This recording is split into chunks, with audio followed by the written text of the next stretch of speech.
Você é muito bem-vindo.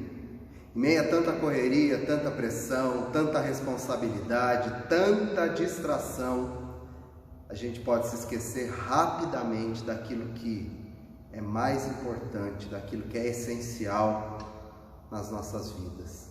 Essa é a razão porque o Senhor instituiu a ceia do Senhor. A ceia, queridos, é um lembrete, é um memorial. Ele lembra a minha e a sua relação essencial com Jesus Cristo. A ceia é uma lembrança da morte de Cristo em nosso favor. Morte essa que trouxe para mim e para você vida em abundância. A ceia me remete e te remete à grandeza do amor de Deus por cada um de nós. Primeira carta de Paulo aos Coríntios, capítulo 11, versos de número 23 a 28, diz o seguinte: porque eu recebi do Senhor o que também vos entreguei, que o Senhor Jesus, na noite em que foi traído, tomou o pão e, tendo dado graças, o partiu e disse: isto é o meu corpo que é dado por vós, fazei isso em memória de mim. Por semelhante modo, depois de haver ceado, tomou também o cálice, dizendo: este cálice é a nova aliança no meu sangue. Fazei isso todas as vezes que o beberdes em memória de mim. Porque todas as vezes que comerdes este pão e beberdes do cálice, anunciais a morte do Senhor até que ele venha.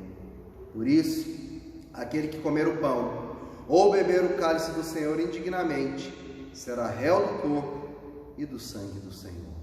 Examine-se, pois, o homem a si mesmo, e assim coma do pão e beba do cálice. Vamos orar? Pai, nós te rendemos graça pela porção da tua palavra e te pedimos, Senhor, que o Senhor abra as nossas mentes, que o Senhor abra os nossos corações e que o Senhor fale conosco. É minha oração, Pai, consagrando esse tempo ao Senhor, em nome de Jesus. Amém. Queridos, esse texto sagrado, comumente lido na ceia do Senhor, nos leva a olhar para diferentes direções. Vejamos, os versos de número 24 e 25, ele fala em memória de mim. Isso é citado nesses dois versículos, quando da ocasião de se comer do pão e de se beber do cálice. Façam isso em memória de mim. E falar de memória é lembrar de passado, é olhar para trás. Mas como? Como olhar para trás? Como realmente trazer isso para a nossa realidade?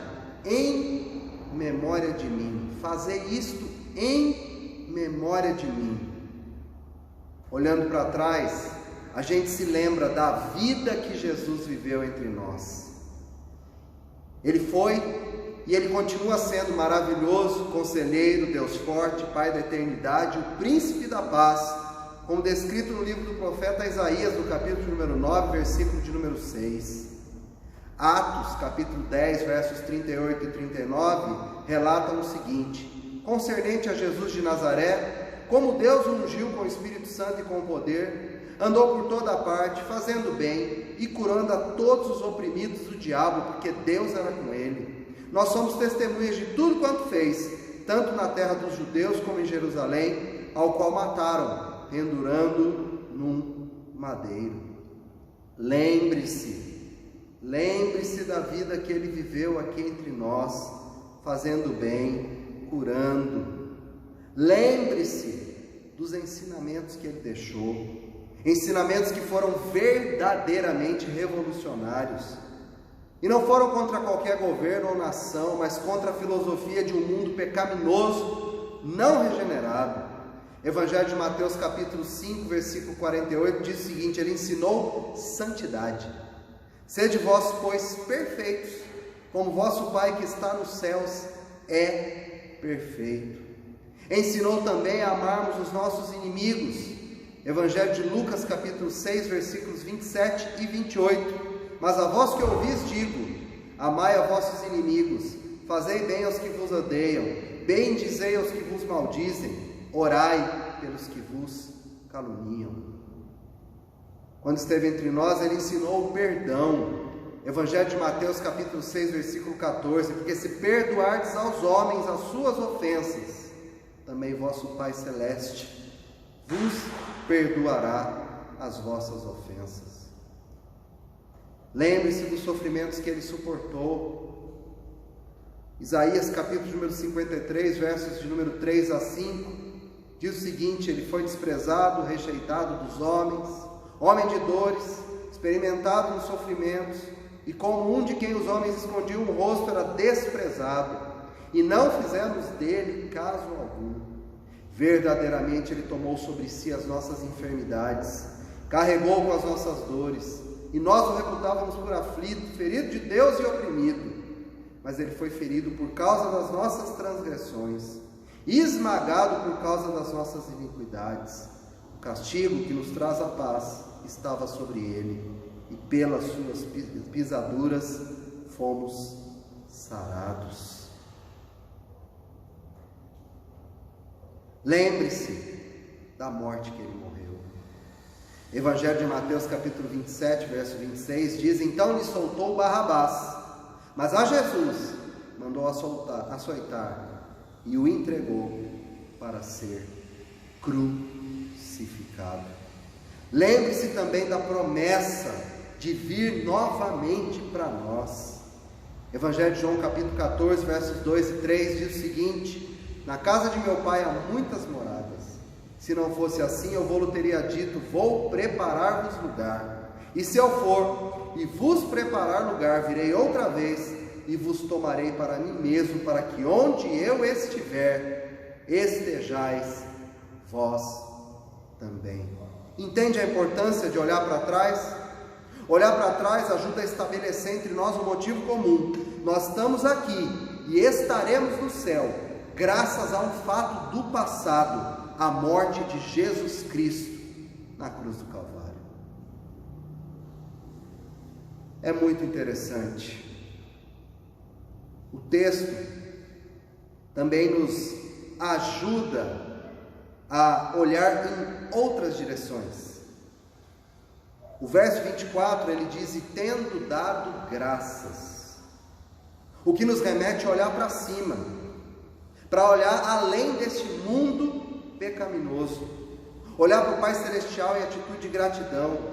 Gratidão porque ele proveu o caminho para sairmos da miséria do pecado. E essa saída, querido, está no corpo e no sangue de Cristo, simbolizados pelo pão e pelo suco de uva. Não só olhar para trás, não só olhar para cima, a gente deve também olhar ao nosso redor.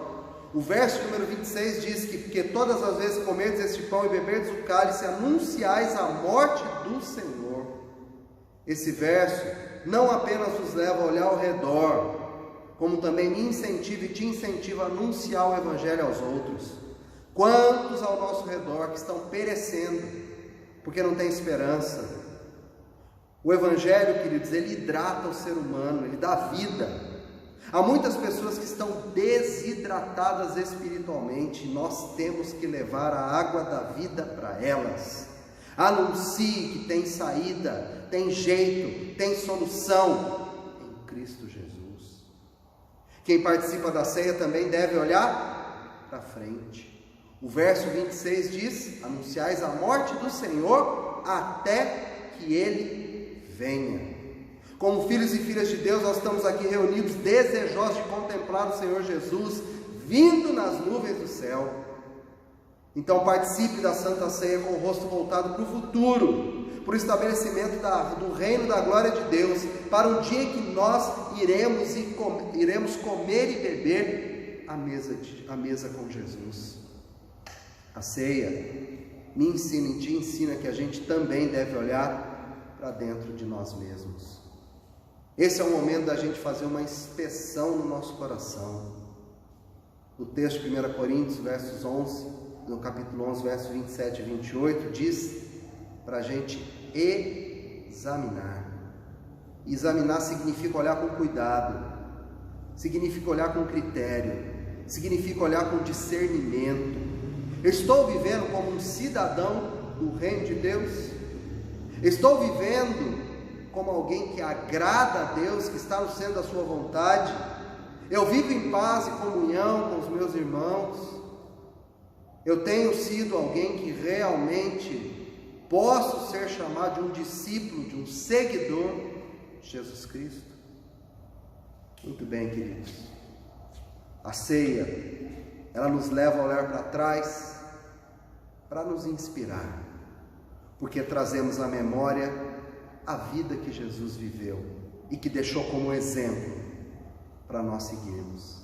A ceia nos leva a olhar para cima, para agradecer, para lembrar da majestade, do poder do nosso Deus.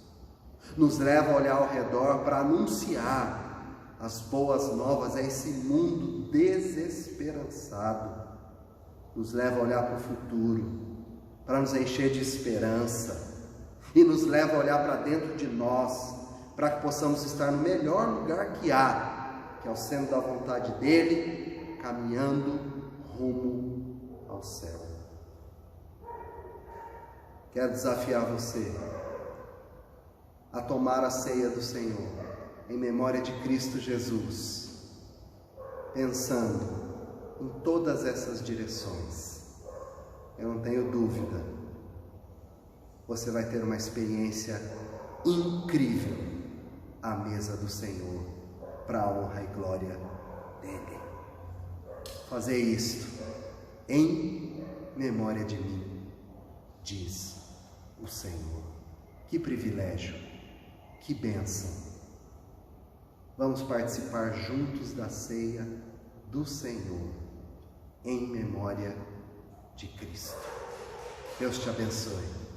Pai, te rendemos graça pelo privilégio de hoje trazermos à memória o que Cristo fez na cruz em nosso favor, morrendo a nossa morte, para que nós tivéssemos vida e a tivéssemos em abundância. O Senhor nos ajude, Pai, a olhar para trás, para nos inspirarmos na vida que Jesus viveu, a olharmos para cima, para não esquecer da sua grandiosidade e da glória de Deus, a olharmos ao nosso redor e anunciar que tem esperança, tem saída sim em Cristo Jesus, a olharmos, Pai, para dentro de nós e nos examinarmos para vermos se realmente estamos no centro da Tua vontade, e dessa forma tomarmos da ceia em memória de Cristo Jesus. Obrigado, Pai, por tamanho privilégio. A nossa oração em nome de Jesus. Amém.